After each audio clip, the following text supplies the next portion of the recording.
गजबे तो लचकेला पतली कमरिया, गजबे तो लचकेला पतली कमरिया। मन बाटे पगलाइल जब से बारू भेटाइल, मन बाटे पगलाइल जब से बारू भेटाइल। देखी के पागल भैनी कसल शरीरिया, गजबे तो लचकेला पतली कमरिया, गजबे तो लचकेला पतली कमरिया।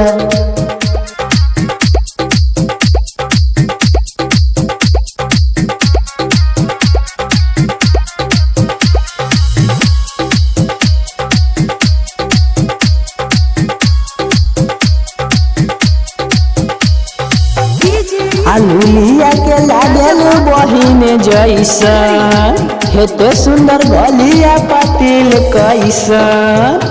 आलूलिया के लागल बहिन जैसन, हेते सुंदर गलिया पातिल कैसन। पेन्हलू जब जब ललकी घगरिया, गजबे तो लचकेला पतली कमरिया।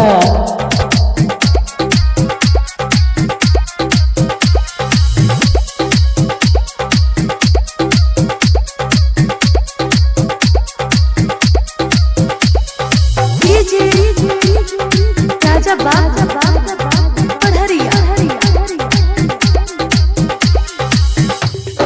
पानी जैसा छलके तोहरो जवानी, कबल चिकैबू बिकिया जाके रानी।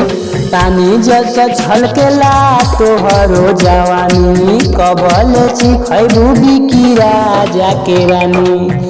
नाही तो पंकज दिहे काटल काटल गरिया, गजबे तोर लचकेला पतली कमरिया।